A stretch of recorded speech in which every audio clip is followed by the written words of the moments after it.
નમસ્કાર દોસ્તો, વિડીયોમાં ફરી એક વખત તમારું સ્વાગત કરું છું। ગુજરાતની અંદર ગુજરાતી શિક્ષકો કાયમી ભરતી કરવા માટે છેલ્લા 1.5-2 વર્ષથી ધન પછાડા કરે છે।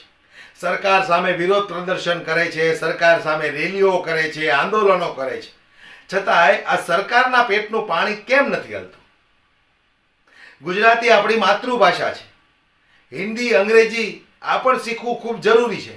ત્યારે દરેક મા બાપ એવું ઈચ્છે છે કે ભાઈ મારું બાળક પણ સારું એવું હિન્દી બોલતા શીખે, અંગ્રેજી બોલતા શીખે, પણ ગુજરાતી શીખવું પણ ખૂબ જરૂરી છે દોસ્તો। જો આપણા બાળકને ગુજરાતી ન આવડે તો આપણા માટે અને સરકાર માટે ખૂબ શર્મજનક વાત છે। ત્યારે સરકારે હવે નવું ડિંડક ચાલુ કર્યું છે। ગુજરાતની અંદર ગુજરાતી બાળકોને ભણાવવા માટે આ લોકો હિન્દી શિક્ષકોને લઈને આવ્યા છે, જેમની ભાષા હિન્દી છે, કાયમને માટે હિન્દી જ બોલે છે। એવા લોકો હવે ગુજરાતની અંદર ગુજરાતી બાળકોને ગુજરાતી ભણાવશે। વિચાર કરવા જેવી વસ્તુ છે ને દોસ્તો। ત્યારે આદિવાસી સમાજના બાળકોને તો આપણે વાત કરીએ તો આદિવાસી સમાજના બાળકોની તો કોઈને ચિંતા જ નથી, કોઈને જરા પણ ચિંતા નથી એવું લાગે। ત્યારે ઘણી વખત આપણને એવો વિચાર આવે કે ભારતીય જનતા પાર્ટીના સાંસદ મનસુખ વસાવા એમને લોકોએ 3જી વખત ચૂંટણીની અંદર જીતાવીને સાંસદ બનાવ્યા। તમે વિચાર કરો, આ લોકોને વોટ દેવાવાળા પણ કેવા હશે કે એમને પોતાના બાળકોની નહીં ચિંતા હોય? આપણને ઘણી બધી વખત એવું લાગે। ત્યારે ચેતર વસાવાએ જે રીતે આ શિક્ષકોનો ભાંડો ફોડ્યો છે અને આ સરકારને મુંહતોડ જવાબ આપ્યો છે, સ્કૂલની અંદર ચેતર વસાવા ખુદ ગયા અને ત્યાર પછી શિક્ષકોને કેવા ખખડાવ્યા છે, આવો દોસ્તો આપણે એ વિડીયો ઉપર જરા નજર નાખીએ। અમે એકલવ્ય મોડલ સ્કૂલ પુનિયાવાડ છોટાઉદેપુર ખાતે આજે મુલાકાત માટે આવ્યા છે। 3 દિવસ અગાઉ અહીંયા અભ્યાસ કરતા બાળકોને ફૂડ પોઈઝન થયું હતું અને 116 જેટલા બાળકો આજે પણ જનરલ હોસ્પિટલ છોટાઉદેપુર ખાતે સારવાર લઈ રહ્યા છે। ત્યારે અમે અહીંયા રસોડાની મુલાકાત લીધી છે। તેઓ ગંભીર જે બાબતો ધ્યાને આવી છે, ત્યાં કોઈ ફાયર સેફટી પણ નથી। જે કેટરર્સનું જેમને ટેન્ડર મંજૂર થયું છે એ મહેસાણાના છે, ત્યાંથી જ શાકભાજી મોકલે છે।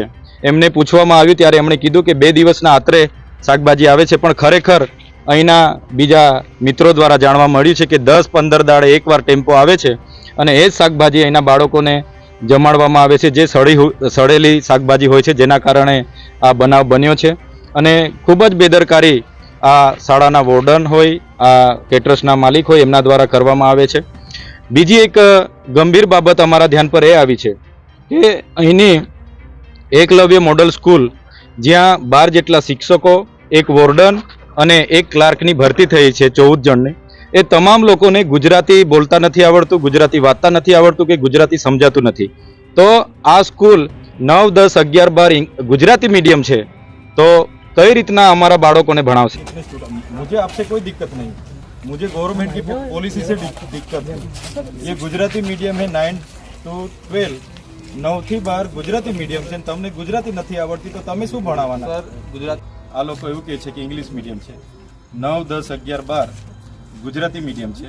અહીંયા 12 ટીચરો, વોર્ડન અને ક્લાર્ક એમને કોઈને ગુજરાતી વાંચતા આવડતું નથી કે ગુજરાતી બોલતા આવડતું નથી, તો અમારા બાળકોને કઈ રીતના શિક્ષણ મળશે? આપણે વિશ્વગુરુ બનવાની વાત કરીએ છીએ, આદિવાસી વિસ્તારોમાં એકલવ્ય મોડલની જેટલી પણ શાળા છે એની આ પરિસ્થિતિ છે, આ વાસ્તવિકતા છે। પોતાને વાંચતા બોલતા નહીં આવડશે તો અમારા બાળકોને કઈ રીતના શિક્ષણ આપશે? એટલે આ બહુ ગંભીર બાબત છે। આવનાર દિવસોમાં હું મુખ્યમંત્રીશ્રીને, શિક્ષણ મંત્રીશ્રીને, જેમણે પણ આ ભરતી કરી હશે, હું બધાને રજૂઆત કરીશ। અગર જો આ વ્યવસ્થામાં સુધારો નહીં આવશે તો આવનાર દિવસોમાં અમારે જે પણ પ્રયાસો કરવાના થશે, આવનાર દિવસો ગાંધીજી માર્ગે અમે ખૂબ મોટું આંદોલન પણ કરીશું, કેમ કે અમારા વિદ્યાર્થીઓ માટે કરોડો રૂપિયા આવતા હોય અને એમના ભણાવવાવાળાને ગુજરાતી નહીં આવડતી હોય, અમે ક્યારે નહીં ચલાવીએ। ચોખ્ખી ને ચંદન જેવી વાત, એના માટે અમારે લડવું પડશે, તો સરકાર સામે અમે લડવાના મૂડમાં છે। લો આ વોર્ડરને ગુજરાતી નથી આવડતું, અમારા બાળકો તો ગુજરાતીમાં ભણે છે। કબ કમ્યુનિકેટ કરોગે, સાલ ખતમ હો જાયેગા। वॉर्डन ने गुजराती नहीं आवड़ती, बोलो ये मेरी बात समझ लेते हैं, ऐसा थोड़ी चलेगा भाई। समझ लेने से थोड़ी होता है, पढ़ाई करवाना है उनको। समझ लेने से क्या बात होती है, पढ़ाई करवानी है। बेटा तमने 9મા ધોરણમાં 10 કયા ધોરણમાં છો તમે? 12 સાયન્સમાં ગુજરાતી કોણ ભણાવવા આવે છે? ખાનગી શિક્ષક એટલે એ લોકો છે અહીંયા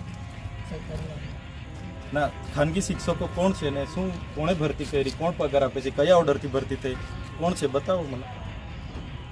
ગવર્મેન્ટના તો કેટલા 9 ટીચર છે કે 10? टोटल कितने हुए? 12 टीचर છે. 12 ટીચરને ગુજરાતી આવડતું નથી, ઇવન વોર્ડનને ગુજરાતી આવડતું નથી. કોઈ ક્લાર્ક બી છે કે તમે એકલા જ છો 12 નો? क्लार्क ने गुजराती आवड़े छे भाई? गजब की यहाँ शिक्षण नीति है. आप मत बोलिए, मैं पूछूं इतना बोलिए. क्लार्क को गुजराती आती है भाई? गजबનું છે આ. હવે અમારા બાળકો તો હજુ હમણાં જ ભણવા આવેલા છે, એમને તમે શું ભણાવશો? जो भाई सीधी सी बात 2 मिनट में मैं सब देख लूंगा, मुझे आप 5 मिनट दो. आपके टीचर को ये गुजराती मीडियम शाला है तो ये थोड़े सीधी सी बात है. आपको नहीं आएगा तो आप बच्चों को पढ़ाओगे ना, आपको नहीं आएगा तो क्या करोगे? जो आपने बुक मंगाई क्लास 9 क्लास की बुक है, हम जो टीचर्स हैं वो 6 to 8 पढ़ा रहे हैं.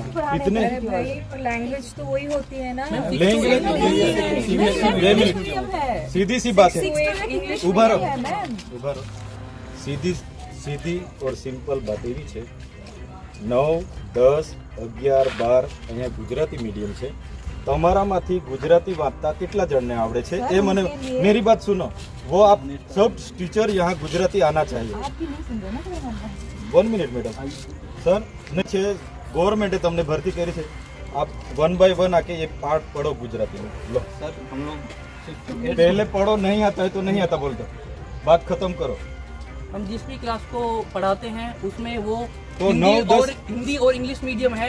हम TGT टीचर हैं, 8 क्लास तक के रिक्रूट हुए हैं. हमें हिंदी इंग्लिश आती है, आप उसकी बुक मंगाइए, हम पढ़ देंगे. हम आपकी बात समझ रहे हैं, आप मीडिया- हमारी बात नहीं समझ रहे हो ફર્સ્ટ ना.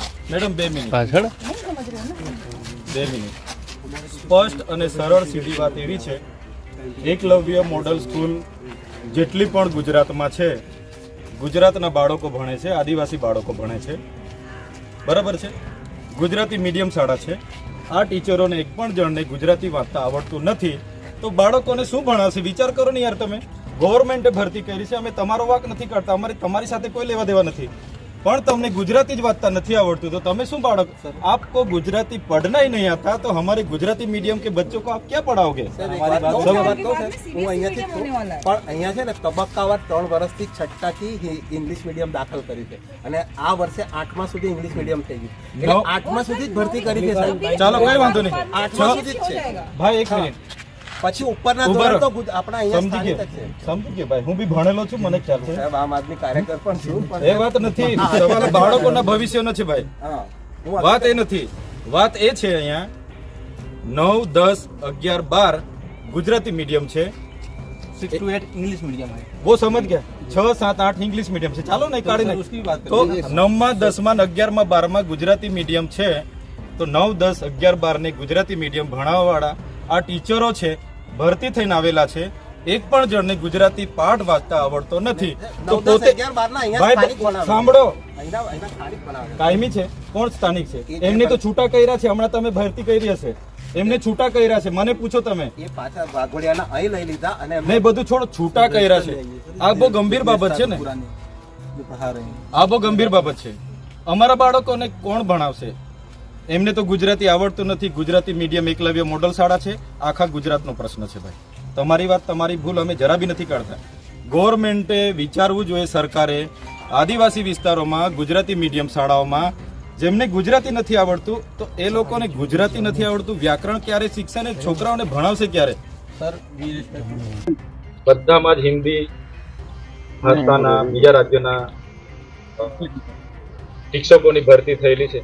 આમાં સવાલ એ થાય છે કે આદિવાસી વિસ્તારોની એકલવ્ય મોડલ શાળામાં જેટલા પણ શિક્ષકો બહારથી ભરતી થઈને આવ્યા છે તો શું ગુજરાતમાં માતૃભાષાના શિક્ષકો જ નથી આખા ગુજરાતમાં?